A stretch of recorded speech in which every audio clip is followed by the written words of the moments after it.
Bom dia a todos, Helder de Araújo aqui, lançar luz aí sobre alguns acontecimentos aí que parecem até anedotas.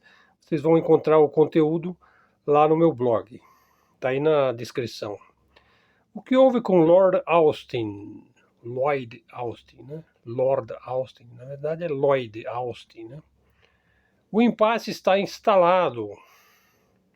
Estariam doentes. Eles foram para o hospital. O Lord Austin e o comandante do Corpo de Fuzileiros Navais dos Estados Unidos da América, o Eric Smith, professor Smith e o Lord Austin. Agora aparece essa daqui, ó. A Casa Branca, o Pentágono e o Congresso estão num estado de choque chocante. Apareceu assim, estado de choque chocante. Quer dizer, além de eles estarem num estado de choque, foi uma coisa chocante, né? O general Lloyd Austin, né, poderoso secretário de Segurança dos Estados Unidos, entre outros oficiais superiores, poderiam estar dentro de um bunker, falar como americano, né, bunker, né, lá na Ucrânia, né? E esse bunker teria sido bombardeado por mísseis, não sei se o Kinzhal aí, qual é o tipo de míssil, mas é míssil que transforma bunker num conjunto de escombros, de pequenos pedregulhos, né, próprios para fazer cimento, concreto armado, né? E então eles teriam caído sob o bombardeamento russo da Ucrânia, até porque parece que ele ia sempre para a Ucrânia, o Lord Austin, né? Até para ficar patente que os Estados Unidos não participa diretamente da guerra da Ucrânia, né? E mais essa, ó, a Rússia pulverizou a sede da Tesla, do poderoso Elon Musk, o garotão da NASA aí, que depois ficou a SpaceX, em Kiev. Foi ontem de manhã isso. Na verdade, segundo o que se diz aí, o que se consta, né, o Kremlin decidiu neutralizar as comunicações da OTAN na Ucrânia, após o ataque que houve lá dos neonazis lá em Belgorod. Eles atacaram diretamente o território da Rússia. E então, como que eles podem atacar? Como que eles podem ter essa logística, essa localização? Usando sistemas de comunicação aí do Starlink, dos satélites Starlink do Mr. Elon Musk, tido como o homem mais rico do mundo. Para mim ele é um ator, né? Mas enfim, não vamos entrar no mérito dos gravatinhas aí, né? E através desses satélites Starlink, eles enviam um sinal lá para os autocratas lá da Ucrânia, o pessoal que pega o dinheiro do Pentágono, né, para fustigar a Rússia, e aí envia um sinal direto para a coligação ocidental aí da OTAN, localiza, envia um míssil, não existe mais a sede da tela. Os americanos continuam acreditando piamente, dada a sua proverbial idiotice excepcionalista, né, que o objetivo da guerra de Israel em Gaza, voltamos ao assunto agora para Gaza, é destruir o Hamas. Parece assim até um mantra, né? É um mantra. Sabe aquele cara que repete 10.000 vezes o mantra ao Saturno, mantra ao Urano, mantra a Shiva, mantra, enfim, a Deva, aquela coisa indiana. Essa coisa aí virou carne de vaca, né? Por quê? Os americanos acreditam, então, que o objetivo da guerra de Israel, não é que eles acreditam, eles plantam isso daí, né, na mídia, né? Que é o que a comunicação social dos Estados Unidos, né, a grande mídia, a mídia mainstream, repete a partir de Israel, né? Porque Israel, em boa parte, manda em toda a mídia mundial. A mídia é toda sionista. Inclusive, eu fiz um canal aqui onde eu mostrei todas as mídias e que os donos são todos, eles são judeus sionistas, né? Se eles são judeus, eu não sei, mas eles são sionistas. Não posso ser tido como um anti-sionista, né? Eu tenho amigo judeu, tenho amigo árabe, enfim, eu tenho amigos, né? Mas em hebraico, na língua hebraica, as autoridades israelitas admitem todo santo dia o verdadeiro objetivo. Então os caras não escondem. Em hebraico eles falam isso lá no rádio dele, na internet dele, nos canais dele, né? Enfim, na turma dele, né? que é grande, né, e está espalhada por toda parte. Limpar etnicamente os palestinos de Gaza. Eles falam isso em hebraico, para que Israel possa tomar a terra. Também não sei se é em hebraico ou em Yiddish, né? Eu tinha uma médica da minha mãe que ela falava Yiddish em casa, né? Ela era judia e tudo, né? A velha cara Yankee, digo, o moleque Blinken, vai a Israel para lhes pedir educadamente para não pararem de matar as crianças. Mas, por favor, matem-nas mais suavemente. Com relação ao moleque Blinken, eu indico fortemente aí o canal do Garland Nixon, né, onde ele mostra aí a grandeza heróica dos grandes líderes dos Estados Unidos. Então ele colocou lá o Anthony Blinken, o moleque Biden, a Kamala Harris, e ele faz um comentário assim, e é muito engraçado, e é muito divertido os comentários que ele faz. Bom, pessoal, é isso aí. Um outro assunto, o tipo mais comum aqui no Brasil, principalmente se ele foi bolsonarista, ou se ele é bolsonarista, né? Aliás, o único candidato aí da direita capaz de enfrentar o Lula numa próxima eleição é mesmo o Jairzinho, né? Goste-se ou não. Quer dizer, só por eu falar isso, a cambada aí vai dizer que eu sou bolsonarista. Não, eu só estou constatando um fato. Ele é a única força política. Ah, mas ele está impedido de disputar eleições. Pessoal, o Lula foi demonizado e preso. E está aí. Então, ninguém sabe o dia de amanhã. A política ela muda, ela vira. Né? Mas nesse momento você só tem esses dois. O Lula, eu acredito que ele não vai viver para sempre. Há controvérsias, né? Mas vamos ver, né? Então, ao contrário do que pensa o vulgo, o Brasil tem um controle financeiro mais rigoroso do que a maioria dos países hispano-americanos, especialmente os dolarizados. Então, você vê aí o que está acontecendo com os países que se dolarizam, né, e que adoram dólar. Até rimou, adora dólar, né? E que tem adoração pelo dólar por causa do Javier Milei, né? Equador, né, que era tido aí como a menina dos olhos da pacificação, do país equilibrado, do país com as contas em dia, nem queira saber o que está acontecendo lá. O país já foi tomado pelos narcos, né? Por quê? Os narcos trabalham com mais facilidade se eles trabalham em espécie, com o dólar, né? Então isso é uma tendência. Dolarizou, o narcos é beneficiado e a lavagem de dinheiro em Wall Street, né, é muito mais fácil.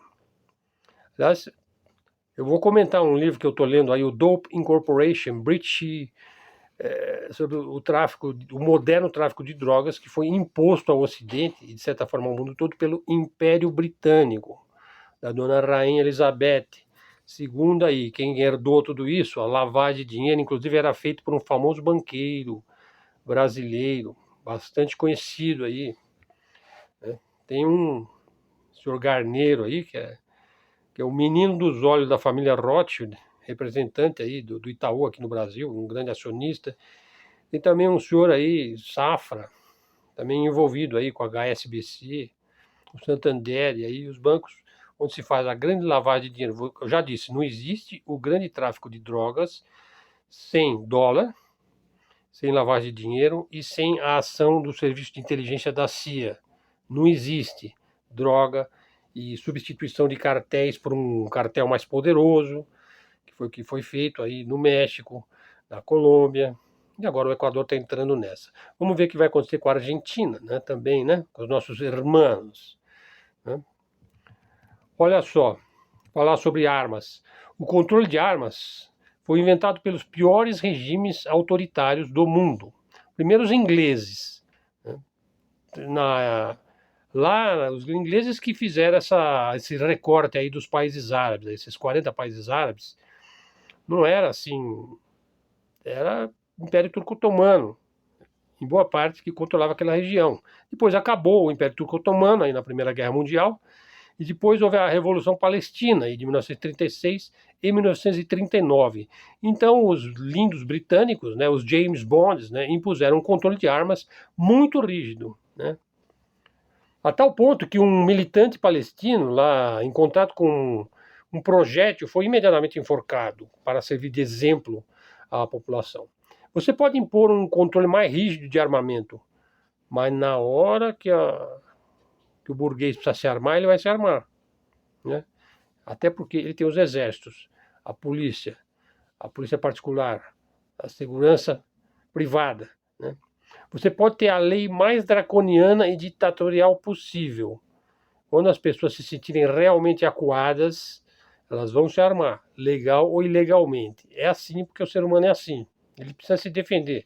Se ele não tem estilingue, ele usa uma funda, né, como o Davi e o Golias. E se ele não tem uma funda, ele usa, sei lá, uma lança, um arco e flecha, e nas melhores hipóteses, ele usa uma pistola, né, um revólver, uma espingarda, um fuzil, né, uma metralhadora, uma Uzi israelense, uma Kalashnikov russa, por aí vai, né? Então, na verdade, o que a burguesia não quer é que o trabalhador ande armado. Aí não, o trabalhador não. Aí fica perigoso para ele, né? Controlar aí os piquetes aí, os comícios, os sindicatos, né? Infelizmente, a esquerda brasileira ela é da opinião de que isso é muito bom, você desarmar o trabalhador, né? Porque a esquerda brasileira ela já não trabalha mais para os trabalhadores, só no nome chama Partido dos Trabalhadores, só no nome.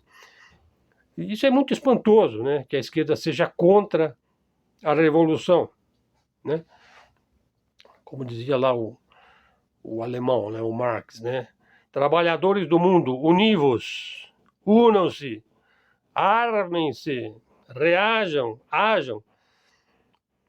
Se há quem acredita que há golpe sem arma, deve haver quem acredite que haverá revolução sem arma, né? Então, deve ser uma revolução espiritual, né? Mas em que lugar já aconteceu algo assim, fora da cabeça oca da esquerda brasileira? Nunca se soube. Segundo as narrativas neoconservadoras, neocons, a ideologia woke, para voltar a falar de marxismo, deriva do marxismo. A inteligência woke veio do marxismo, que é chamada de marxismo cultural. Uma coisa que não existe, marxismo cultural. Existe assim como propaganda. Veja, a própria narrativa neocon é o marxismo cultural. Eu vou fazer um vídeo sobre isso. O wokismo não tem uma relação com o marxismo, exceto como propaganda macartista da Guerra Fria, né, para usar o marxismo como espantalho, para bater, para jogar lama, para jogar bosta na geni, né? Para terminar o vídeo, eu vou falar aí sobre as obras do Anthony Sutton, que eu não canso de recomendar. As obras do Anthony Sutton, um pesquisador acadêmico americano, são de finais da década de 60.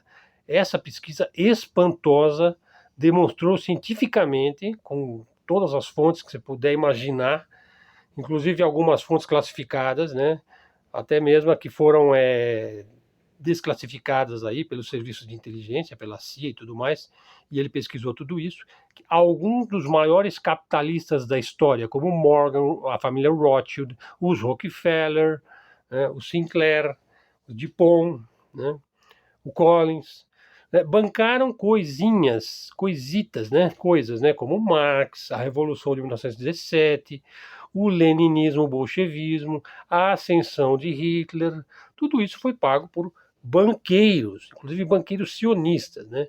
Mais recentemente, nós vimos a ascensão da China, que está de vento em popa, né? Aliás, eu já fiz um vídeo sobre a relação da China com o judaísmo, lá na antiguidade, né?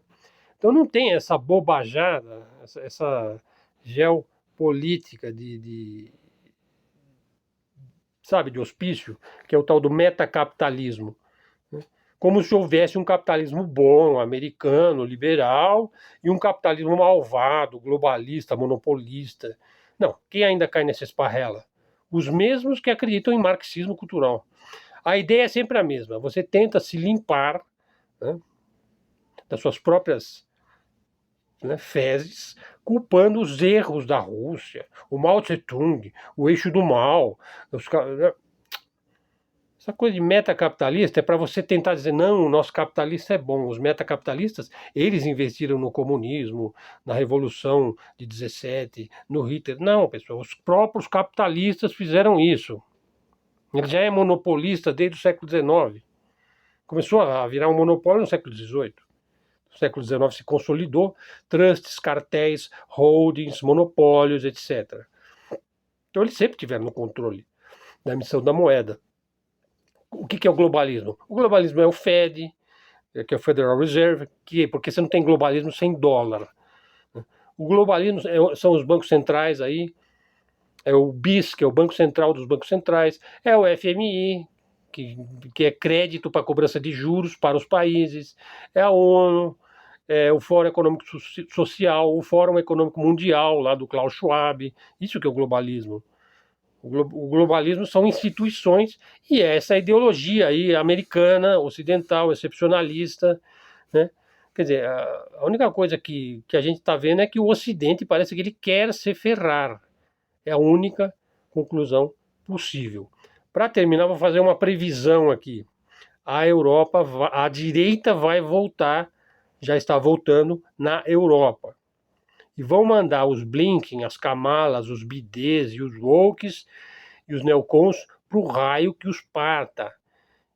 E eles vão abrir todas as portas para a energia russa e todos os portos para a rota da seda chinesa. Anotem. Anotem. Pessoal, obrigado aí. O vídeo ficou com um pouquinho mais longo do que o prometido. Então vamos já fechando por aqui. Agradeço aí. Se gostar, dá um like, faz um comentário, traz um seguidor para o canal. Se quiser me pagar um café, faz o Pix aí com o e-mail na descrição. Obrigado a todos. Até a próxima e fiquem com Deus, hein?